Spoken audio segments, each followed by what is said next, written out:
परम शांति മാ ബാബുജിക്ക് കോടി കോടി പ്രണാമം. നിങ്ങൾക്ക് സുഖം വേണം. സുഖം കിട്ടാത്തവിടെയാണ് നിങ്ങൾ സുഖത്തെ തേടുന്നത്. ആർക്കും തന്നെ ഇതുവരെ സുഖം കിട്ടിയിട്ടില്ല. ഈ ഭൗതിക ലോകത്തിൽ സുഖം എന്നുള്ളത് ഇല്ല. കാരണം ദുഃഖം മാത്രമേ ഉള്ളൂ. പെർമനന്റ് സുഖത്തിന് ആ പരം പിതാവിനെയാണ് ആശ്രയിക്കേണ്ടത്. ധനം, സമ്പത്ത്, വണ്ടികൾ, അങ്ങനെ പലതും നിങ്ങളുടെ കയ്യിൽ ഉണ്ടാകാം. പക്ഷേ അവ ഒന്നും നിങ്ങൾക്ക് സുഖം തരുന്നതല്ല.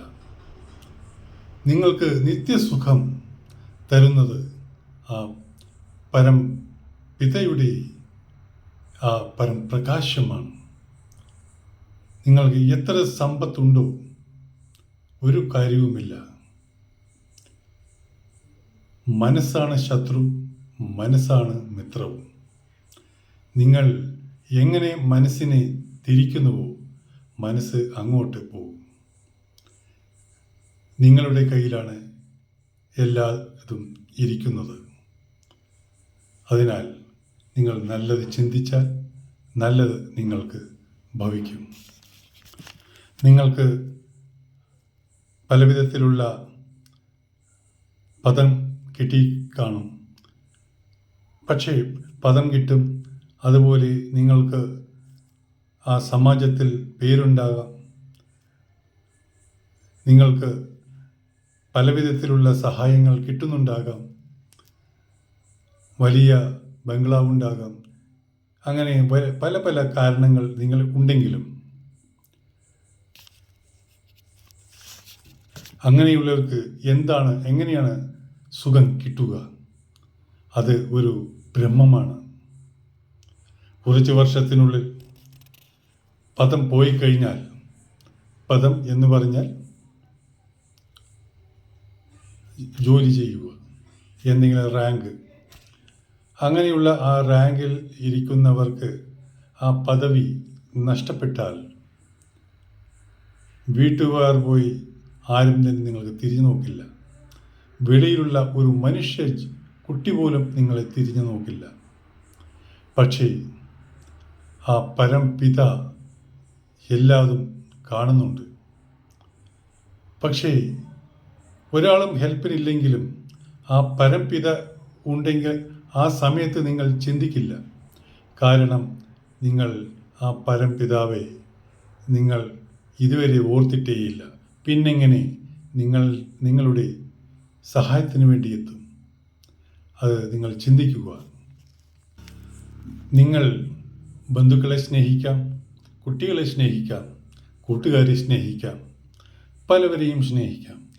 പക്ഷേ ആ ബന്ധങ്ങൾ അത് അടുത്ത ജന്മത്തേക്ക്, നിങ്ങളുടെ ജന്മത്തിന് കാരണമാകും. നിങ്ങളുടെ ജന്മാന്തരത്തിലുള്ള പാപങ്ങളെ കട്ട് ചെയ്യുകയാണ് ഈ ജന്മത്തിൽ നിങ്ങൾ ചെയ്യേണ്ടത്. ഇപ്പം ചെയ്യാം, നാളെ ചെയ്യാം എന്ന് പറഞ്ഞിട്ട് കാര്യമില്ല. ഒരു ആധ്യാത്മികം പറഞ്ഞാൽ വളരെ കഷ്ടപ്പെട്ട് കിട്ടുന്ന ഒരു കാര്യമാണ്. 40, 50, 60 വയസ്സിൽ ചെയ്യാം എന്ന് വെച്ചാൽ നടക്കുന്ന കാര്യമില്ല. കാരണം ഇത് ചെറിയ വയസ്സിൽ ചെയ്യേണ്ട ഒരു പ്രവൃത്തിയാണ് ആധ്യാത്മികം. ജ്ഞാൻ, യോഗ, സേവാധാരണ ചെറിയ വയസ്സിൽ ചിന്തിച്ചാൽ മാത്രമേ നിങ്ങൾക്ക് ആ ചൈതന്യത്തിൽ എത്തിച്ചേരാൻ സാധിക്കുകയുള്ളൂ.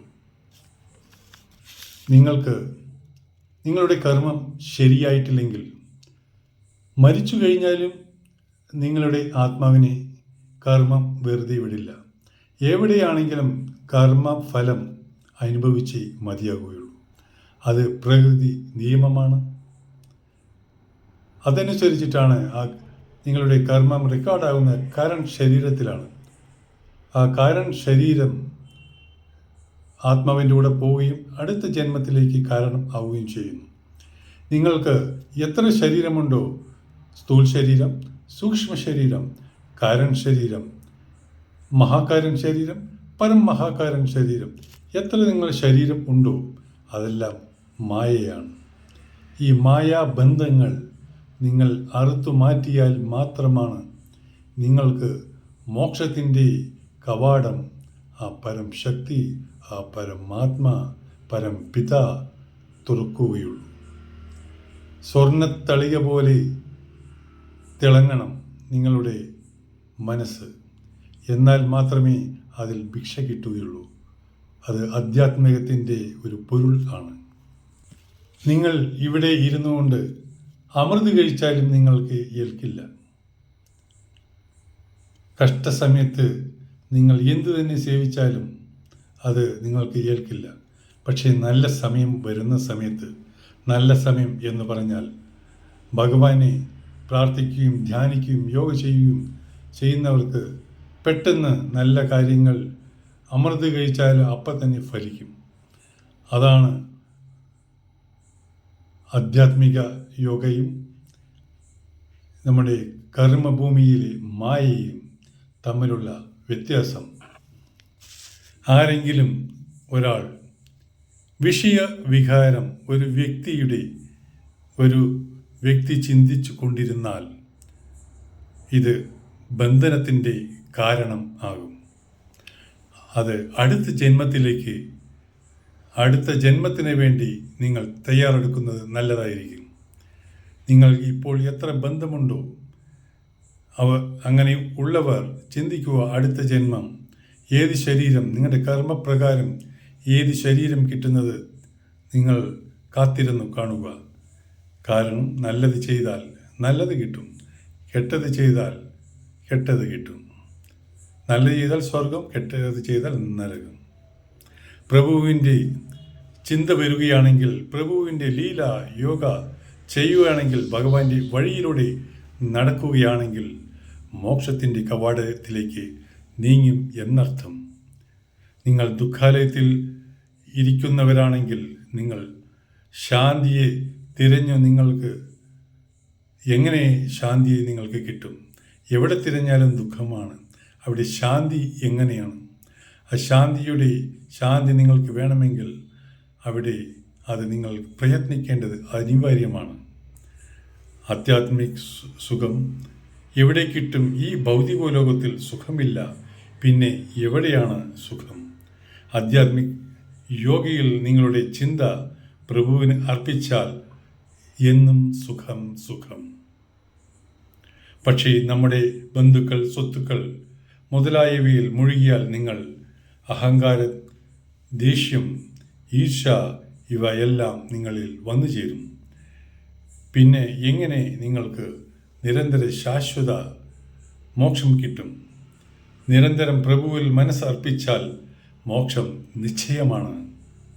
നിങ്ങൾ ബന്ധുക്കൾ, കൂട്ടുകാർ, ബന്ധങ്ങൾ ഉണ്ടായാൽ കാമക്രോധ ലോഭ മോഹങ്ങളിന് പകരം നിങ്ങൾ ആ പ്രഭുവിൻ്റെ ജ്ഞാൻ, യോഗ, സേവാധാരണ ഇവ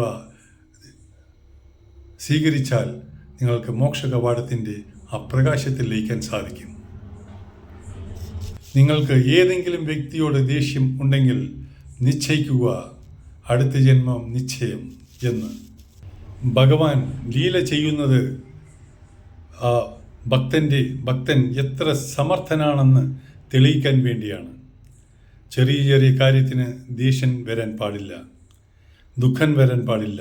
ദുഃഖം ഉണ്ടായാലും ആ പരമാത്മാ ശക്തി കൊണ്ട് അത് നിങ്ങൾക്ക് ഇല്ലാതാകും. പക്ഷേ നിങ്ങൾ നിരന്തരം ദുഃഖിക്കുകയാണെങ്കിൽ നിങ്ങൾ പരമാത്മാവിൻ്റെ അയലത്ത് എത്തിയിട്ടില്ല എന്ന് വേണം കരുതാൻ.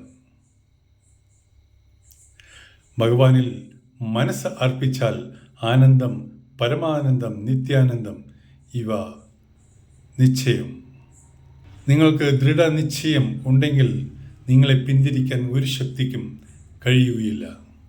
മനുഷ്യരുടെ അടിയിൽ നിങ്ങൾക്ക് താങ്ങാൻ സാധിക്കും, പക്ഷേ ഹൃദയത്തിൻ്റെ അടിയിൽ, മനസ്സിൻ്റെ അടിയിൽ നിങ്ങൾക്ക് താങ്ങാൻ സാധിക്കുകയില്ല. അതിഗംഭീരമായ പ്രഹരമായിരിക്കും നിങ്ങൾ ഹൃദയത്തിൻ്റെ പ്രഹരത്തിൽ നിങ്ങൾക്ക് അനുഭവിക്കേണ്ടി വരിക. പ്രഭുവിന് വേണ്ടി നിങ്ങളുടെ ജീവൻ തന്നെ ത്യജിച്ചാൽ ആ പ്രേമം, ആ പ്രഭുവിൻ്റെ ആ സ്നേഹം നിങ്ങൾക്ക് എന്നെന്നും നിലനിൽക്കും.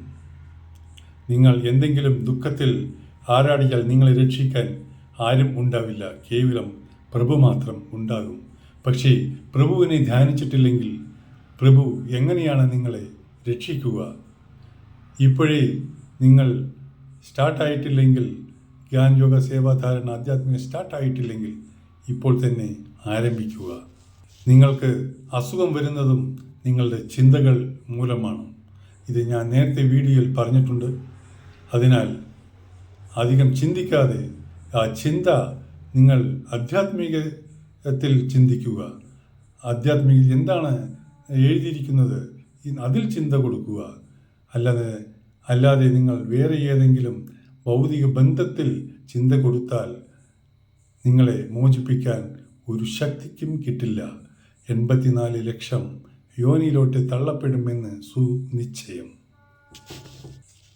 അന്തിമ ശ്വാസം വരെ നിങ്ങൾ ആ ശക്തിയെ ചിന്തിച്ചിരിക്കുകയാണെങ്കിൽ, ജ്ഞാൻ യോഗ സേവ ചെയ്യുകയാണെങ്കിൽ സുനിശ്ചയം ആ പരമാത്മയുടെ അനുഗ്രഹം നിങ്ങൾക്ക് കിട്ടും. നിങ്ങൾ ബന്ധങ്ങളെയാണ് നിങ്ങൾ ഇച്ഛിക്കുന്നത്, ആഗ്രഹിക്കുന്നതെങ്കിൽ നിങ്ങൾക്ക് ആ 84 ലക്ഷം യോനി തുറക്കപ്പെടും. പരം ശാന്തി, ബെഹദ് കി പരം ശാന്തി. ഷെയർ ചെയ്യുക, സബ്സ്ക്രൈബ് ചെയ്യുക. ബെഹദ് കി പരം ശാന്തി.